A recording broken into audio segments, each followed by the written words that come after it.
السلام علیکم۔ خوش آمدید ایک ایسے سفر میں جو صرف لفظوں کا نہیں، روح کا بھی ہے۔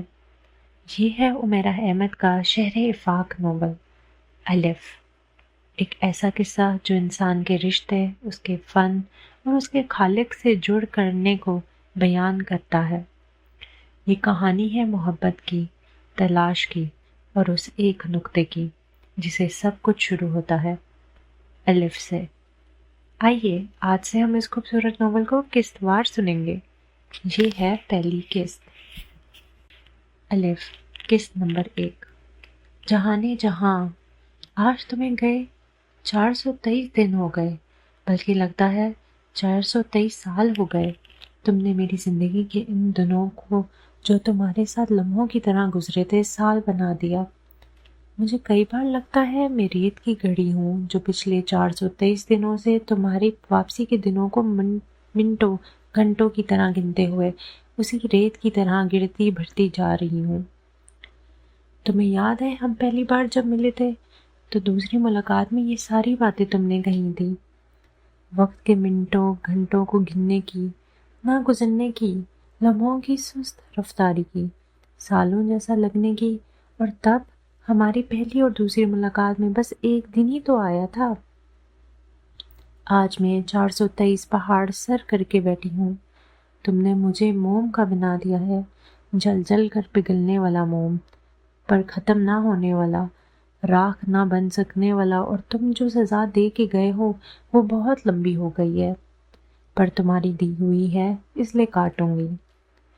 آج چھت کی بیل میں پہلا پھول کھلا، تمہارے ہاتھ کی لگائی ہوئی بیل میں کاسنی رنگ کا پیلا پھول۔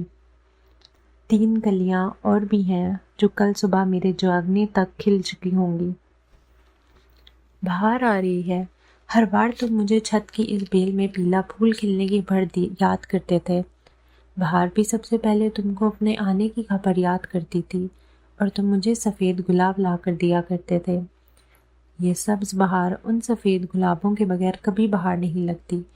مجھ سے تمہارا لگایا ہوا ہر پودا، ہر پیڑ تمہاری باتیں کرتا ہے، تمہارا پوچھتا ہے۔ پچھلے سال تمہیں پوچھتے پوچھتے وہ خزاں کی لپٹ میں آ گئے، اس بار پھر تمہارا پوچھتے پوچھتے سر سبز ہو رہے ہیں۔ صرف ایک میں ہوں جس پر ایک ہی موسم ہے، پت جھڑ کا اور ٹوٹنے بکھرنے کا۔ وہ سارے پرندے پھر سے آنے لگے ہیں جن کی بولیوں اور چہچہاٹوں کے معنی تم مجھے بتایا کرتے تھے۔ وہ کب کیا مانگ رہے تھے، کیا کہہ رہے تھے، کیا چاہ رہے تھے، کون خوش تھا، کون اداس، کون اپنے ساتھی کے ملن کی خوشی منا رہا تھا، کون اپنے ساتھی کی جدائی کا غم، کون گیت گا رہا تھا اور کون نوحہ۔ یہ سب صرف تم میں پوچھنا آتا تھا، مجھے نہیں، اور مجھے لگتا تھا مجھے کبھی آ بھی نہیں سکتا۔ پر جانے جہاں تمہارے بغیر گزرے ان 423 دنوں میں یہ بولی بھی بوجھنے لگتی ہوں میں۔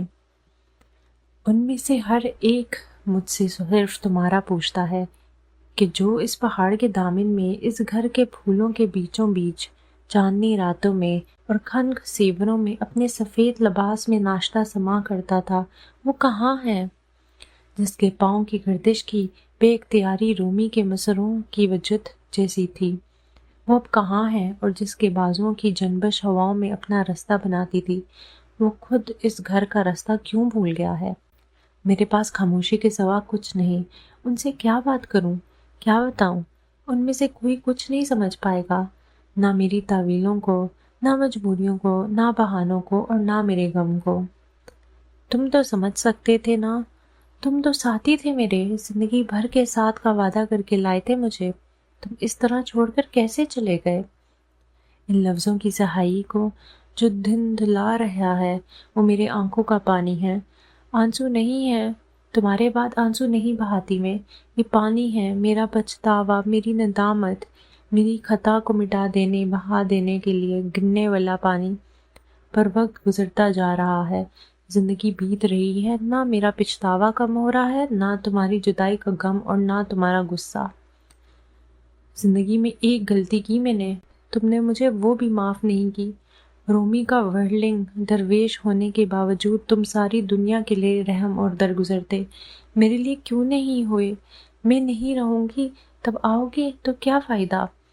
اتنے خط، اتنی منتیں میں نے کب کسی کی ہیں، مگر تم سے کی ہیں تو مجھے اس کا رنج نہیں۔ تمہارے ساتھ سیاحتی بھی تو بہت بڑی کی تھی نا میں نے۔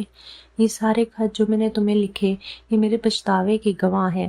صرف یہ کاغذ ہی ہیں جن پر اپنا دل کھول کر رکھ سکتی ہوں، اور یہ میرا غم جھیل لیتے ہیں۔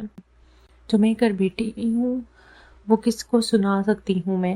کس کے پاس اتنا وقت ہے کہ وہ میرے اور تمہاری محبت کا قصہ سنے، اور پھر جدائی کی داستان؟